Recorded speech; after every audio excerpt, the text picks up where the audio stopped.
పెట్టుకునే అన్ని మెల్ల ఉన్నాయి, చెవులు ముక్కులు మొత్తం తీసి చేతులకి కాళ్ళకు పెట్టుకునే మొత్తం తీసి ఆయన చేతిలో పెడితే మొత్తం మూట కట్టి తీసుకెళ్ళి ఆయన గుంట తీసి గొయ్యి తీసి ఆ గోతిలో ఆయన పాతి పెట్టేశాడు అని దేవుని వాక్యలో చూస్తాం. దేవుడి స్తోత్రం చెప్పండి. హల్లెలూయా. అంటే పేరు ప్రసంగి చెప్పినట్టుగా యెహోవా మందిరమునకు వెళ్ళినప్పుడు నీ ప్రవర్తన, స్తోత్రం, హల్లెలూయా హల్లెలూయా, ప్రవర్తన జాగ్రత్తగా చూసుకో. మందిరానికి వచ్చిన ప్రవర్తన ఎక్కడ చూసుకుంటున్నావు? మందిరంలోకి వచ్చిన కాడ నుంచి ఏంది ఈ మెళ్ళదండి ఇట్లా లేపి ఇక్కడ చూసుకోవటం, ఏసు రక్తమే, చెవుది ఉందా లేదా అనిట, ఏసు రక్తమే, హల్లెలూయా. కాసేపు దీన్ని టంటం పైకి మళ్ళీ ముందుకు లాగటం. ఇదే పనిలో ఉండి మీరు మంచి మీ సంగతి కాదు నేను చెప్పేది.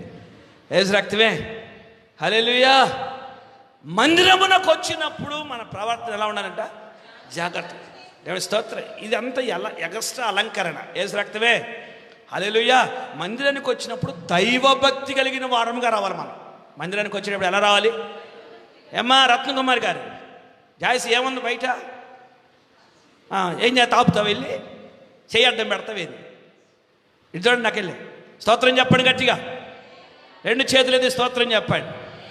హల్లెలూయా. మందిరమునకు వచ్చేటప్పుడు మన ప్రవర్తన ఏం చేయాలి? జాగ్రత్తగా చూసుకోవాలి. అందుకే యాకోబు చెప్పాడు, అలా కాదు, మనం మందిరానికి వెళ్తున్నాం, దేవుని బలిపీఠానికి వెళ్తున్నాం, మనం బలర్పించడానికి వెళ్తున్నాం, మనం ఇలాగ వెళ్ళకూడదు, తీయండి మొత్తం అని చెప్పేసి అన్ని తీపిచ్చి మొత్తం మూట కట్టి ఒక గొయ్యి తీసి ఆ గోతిలో పాతి పెట్టేశాడు. దేవుడి స్తోత్రం చెప్పండి గట్టిగా, హల్లెలూయా. ఏమండి, దేవుడు ఇశ్రాయేల్ ప్రజలతో కానానికి వెళ్ళేటప్పుడు అరణ్యంలో దేవుడు కూడా వాళ్ళతో పాటు వస్తూ ఉన్నాడు. వస్తా ఒక స్థలంలోకి వచ్చేసరికి ఖచ్చితంగా అంటాడు, నేను రాను మోషే అని అన్నాడు. మోషే నేను రాను, మీతో మీరు వెళ్ళండి, నువ్వే తీసుకెళ్ళిపోయావు, నేను రాను అసలు అన్నాడు. అప్పుడు మోషే దేవుని బ్రతులాడుతున్నాడు, అయ్యా ఏంటి రానంటే ఏంటయ్యా, నువ్వు రాకపోతే నీ సన్నిధి మాకు తోడు లేకపోతే నేను అసలు ఒక్క అడుగు కూడా ముందుకి వేయలేను, నేను అసలు వెళ్ళను, నువ్వు రావాల్సిందే మాతో, ఒకవేళ అవసరమైతే నా పేరు జీవగ్రంథంలోంచి తీసే అన్నాడు. దేవుని స్తోత్రం, హల్లెలూయా హల్లెలూయా. అంటే ఏంటయ్యా ఎందుకు రావు ఏంటని చెప్పేది అడిగితే ఆయన చెప్పాడు, వీళ్ళందరూ కూడా వారు తమ్మును తాము ఆభరణాలతో అలంకరించుకొని నాకు రోషం పుట్టించారంటాడు దేవుడు. దేవుడి స్తోత్రం, హల్లెలూయా. నాకు కోపం పుట్టించాడంటాడు. సంఖ్యాకాండంలో చూస్తా మాట, వీరు తమ్మును తాము అలంకరించుకుంటున్నారు, అలాగా ఆభరణాలతో అలంకరించుకొని నాకు కోపం పుట్టించారు కనుక నేను రాను అన్నాడు.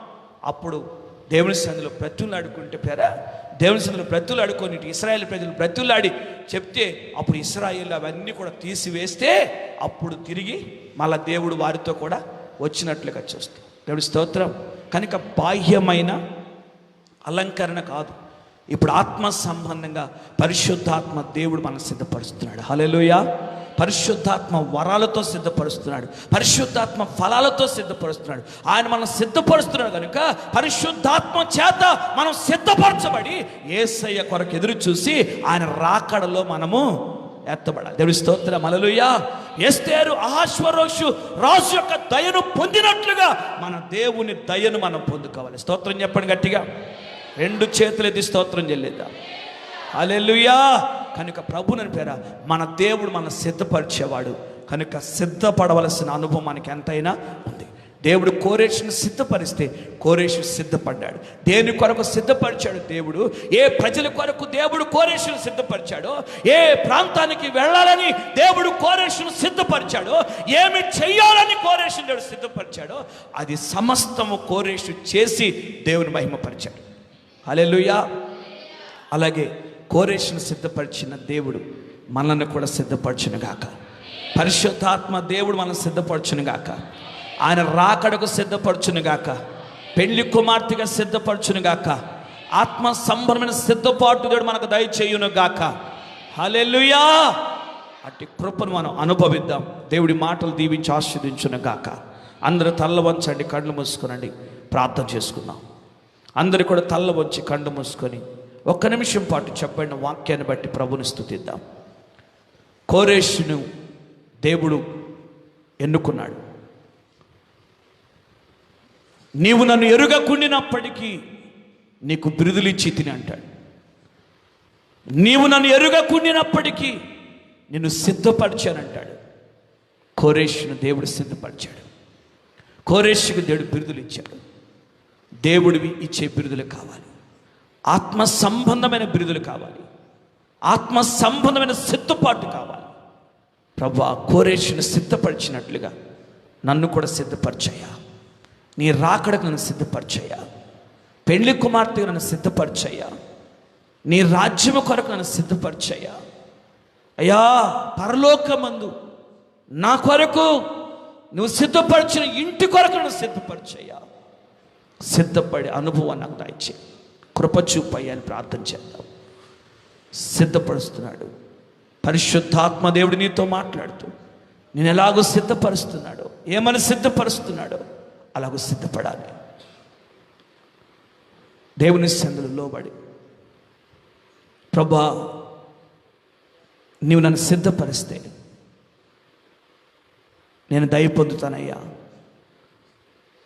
నీవు నన్ను సిద్ధపరిస్తే రాజు ఎదుట నిలబడగలుగుతానయ్యా. పరిశుద్ధాత్మదేవా, నీవు నన్ను సిద్ధపరిస్తే నీ రాజ్యాన్ని స్వతంత్రించుకోగలుగుతానయ్యా. నన్ను సిద్ధపరచండి.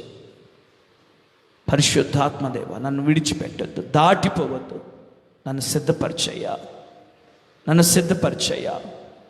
ఇశ్రాయేలు ప్రజలను రక్షించటానికి, ప్రకటించటానికి ఇర్మియాను సిద్ధపరిచావు. నినెవే ప్రజలు రక్షించటానికి యోనాను సిద్ధపరిచావు.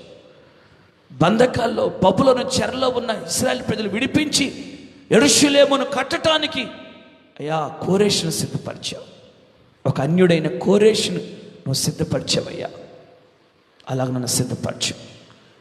హెస్తేరుని సిద్ధపరిచినట్టుగా, ఎస్తేరు రాజు ఎదుట నిలబడినప్పుడు దయ పొందినట్లుగా అట్టి అనుభవం నాకు దయచేయ్యా. కృప చూపయ్యా. అయ్యా, నన్ను సిద్ధపరచు. నువ్వు సిద్ధపరిస్తే అయ్యా నేను పరిపూర్ణంగా ఉంటానయ్యా. నువ్వు సిద్ధపరిస్తే నేను సంసిద్ధంగా ఉంటానయ్యా. నువ్వు నన్ను సిద్ధపరిస్తే నేను యోగ్యురాలుగా ఉంటానయ్యా. నీవు నన్ను సిద్ధపరిస్తే నేను దయ పొందగలుగుతానయ్యా.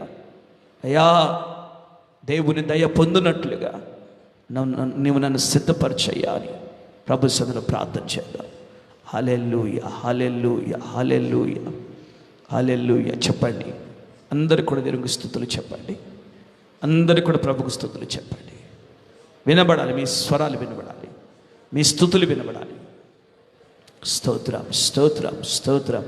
హల్లెలూయా, హల్లెలూయా. కోరేషును గురించి ఇలా చెప్తా ఉన్నాడు. ఏమంటున్నాడంటే, నీతిని బట్టి కోరేషును రేపితిని, అతని మార్గముల సరళము చేసేదను. అతడు నా పట్టణమును కట్టించును, క్రయధనము తీసుకొనకయు లంచము పుచ్చుకొనకయు నేను వెలివేసిన వారిని అతడు విడిపించును. దేవునికి స్తోత్రం, హల్లెలూయా. మంచిది. ప్రభు నన్ను పేర మనం కోరేషుని గురించి అనేకమైన విషయాలు మనం ధ్యానిస్తున్నాం. పరిశుద్ధాత్మ దేవుడు ఎన్నో విషయాలు లేఖన భాగములో నుండి మనకు నేర్పిస్తూ ఉన్నాడు. ఈ లేఖన భాగములో కోరేషుని గురించి ప్రభు తెలియచేసిన మరొక మాటలు మనం పరిశీలన చేసిపోయారా. కోరేషును నేను రేపాను అన్నాడు. అలాగే అతని మార్గాలు నేను సరళం చేశాను అని చెప్పాడు. అలాగే అతడు నా పట్టణమును కట్టించును అని అంటాడు. అతడు నా పట్టణమును కట్టించును అంటాడు. కోరేషు చేత, కోరేషు ద్వారా దేవుడు తన పట్టణాన్ని కట్టించబోతా ఉన్నాడు. ప్రభువుని పేర ఇశ్రాయేలు ప్రజలు దేవునికి విరోధముగా పాపము చేసినప్పుడు వారి పాపాన్ని బట్టి వారు విశ్రాంతి సంవత్సరమును కూడా అపవిత్రపరిచిన పాపాన్ని బట్టి దేవుడు వారిని 70 సంవత్సరాలు బబులోను చెరకు అప్పగించాడు. బబులోను చక్రవర్తి అయిన నెబుకద్నెజరు అలాగే బబులోను సైనికులు వచ్చి యెరూషలేమును ముట్టడి వేసి 3 సార్లుగా యెరూషలేము మీదికి వచ్చినట్లుగా యెరూషలేమును ముట్టడి వేసి యెరూషలేములో ఉన్నటువంటి ప్రజలందరినీ కూడా చెరపట్టుకొని తీసుకొని వెళ్ళినట్లుగా యెరూషలేము ప్రాకారాలు పడగొట్టి యెరూషలేము గుమ్మాలు పడగొట్టి కాల్చివేసి యెరూషలేము మందిరాన్ని కూడా పడగొట్టి వేసినట్లుగా లేఖన భాగంలో మనం చూస్తాం.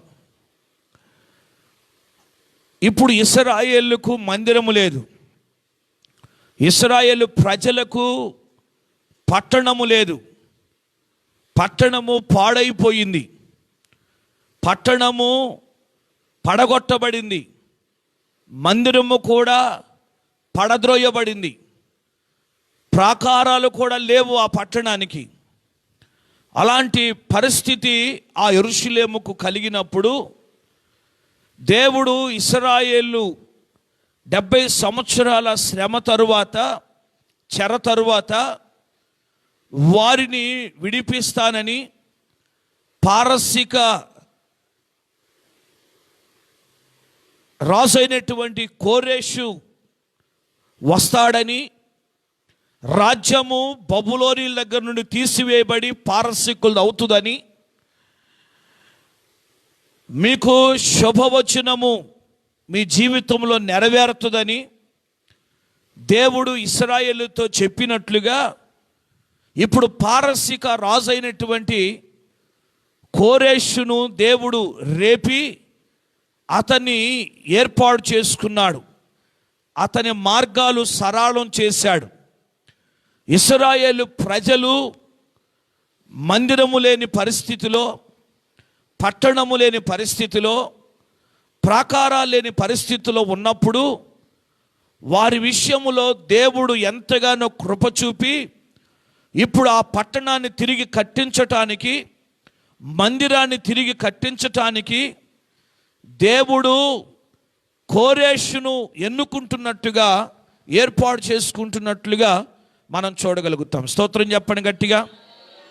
2 చేతులే దేవునికి స్తోత్రం చెల్లిద్దాం, గంభీరంగా దేవునికి స్తోత్రం చెల్లిద్దాం. హల్లెలూయా. అందుకొరకే పేర ప్రభువైన దేవుడు అతని గురించి అంటాడు, అతడు నా పట్టణమును కట్టించును అని అంటాడు. అతడు నా పట్టణాన్ని కట్టిస్తాడు అని చెప్తాడు. అయితే ఇప్పుడు ఇక్కడైతే పట్టణము అని వ్రాయబడింది. మనం ఇంకా లేఖనాలు పరిశీలన చేస్తే దినవృత్తాంతముల 2వ గ్రంథం 36వ అధ్యాయం 23వ వచనాన్ని చదువుదాం. దినవృత్తాంతముల 2వ గ్రంథం 36వ అధ్యాయం 23వ వచనం. Praise the Lord. కోరేషు ఆజ్ఞాపించినదేమనగా, ఆకాశమందలి దేవుడైన యెహోవా లోకమందున్న సకల జనులను నా వశము చేసి యూదా దేశమందున్న యెరూషలేములో తనకు మందిరము కట్టించవలెనని నాకు ఆజ్ఞ ఇచ్చి ఉన్నాడు. దేవుని స్తోత్రం. హల్లెలూయా, హల్లెలూయా. కోరేషు చెప్పుచున్న మాటలు ఇవి. కోరేషు ఏమంటున్నాడంటే, యెహోవా నాకు ఆజ్ఞ ఇచ్చి ఉన్నాడు.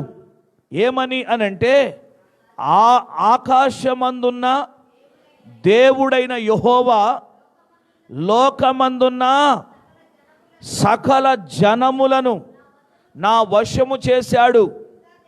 యూదా దేశమందున్న యెరూషలేములో తనకు మందిరము కట్టించమని నాకు ఆజ్ఞ ఇచ్చి ఉన్నాడు. దేవుని స్తోత్రం. హల్లెలూయా, హల్లెలూయా.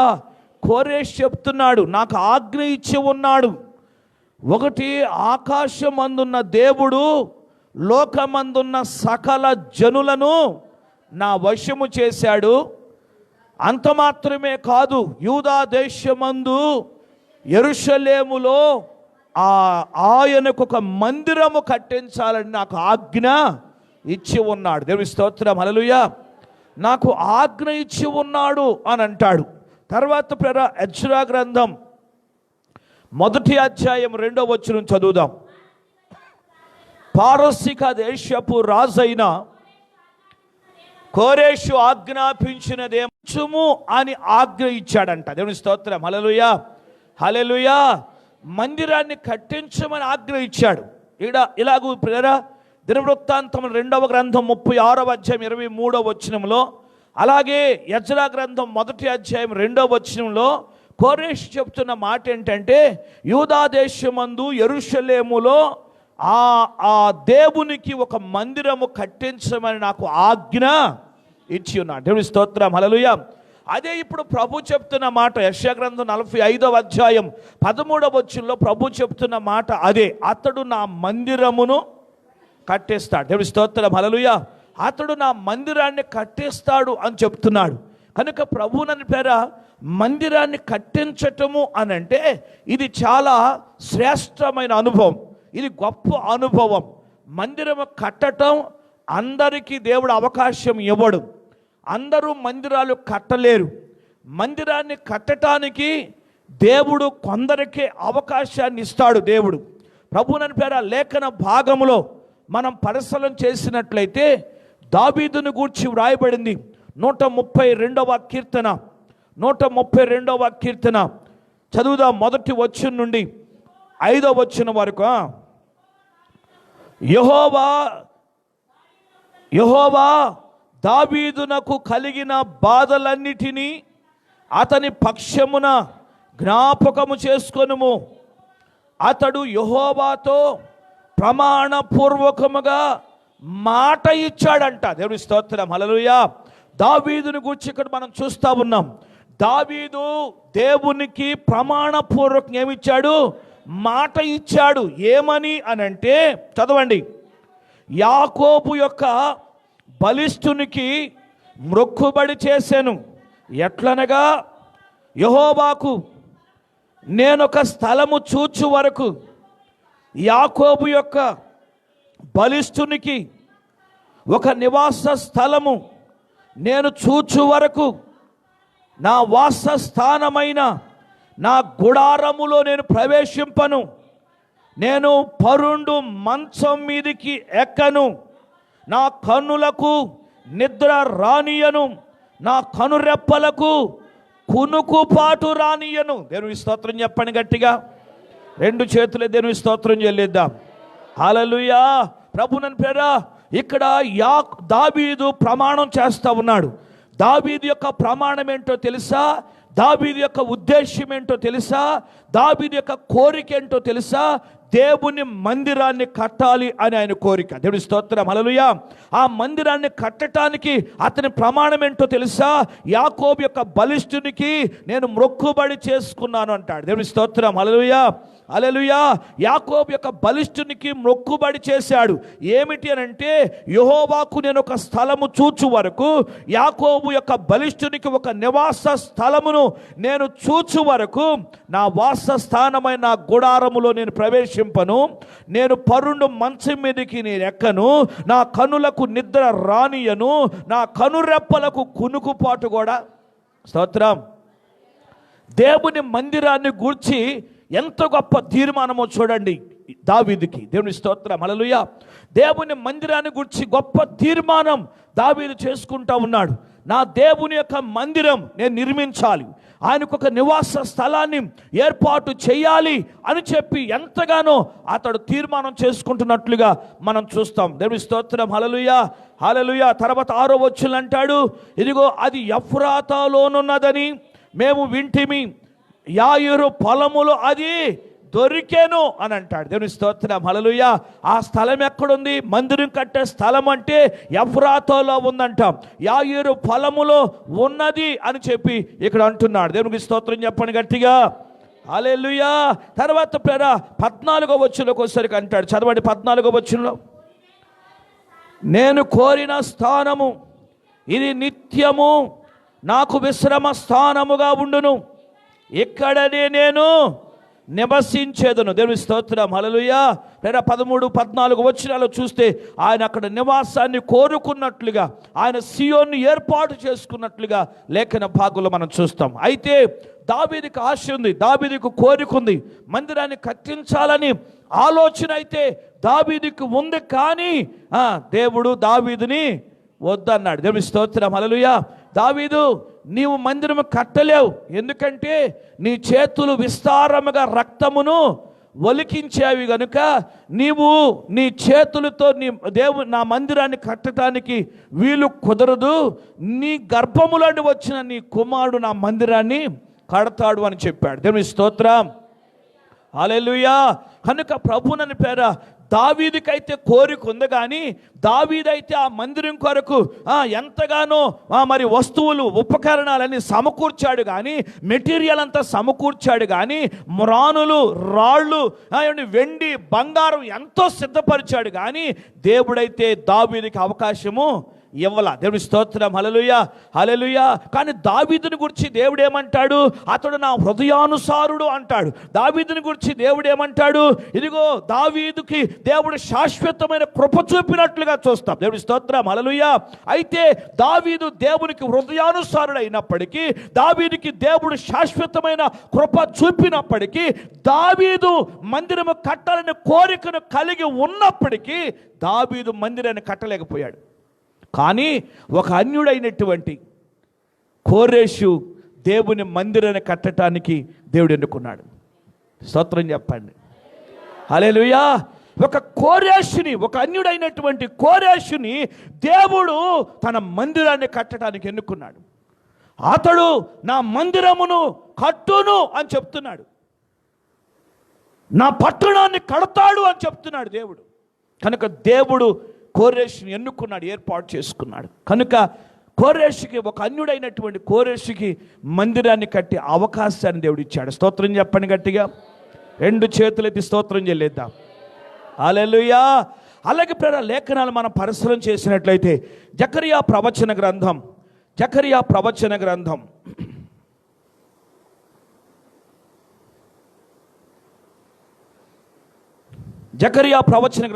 6వ అధ్యాయం 12వ వచనం చదువుదాం.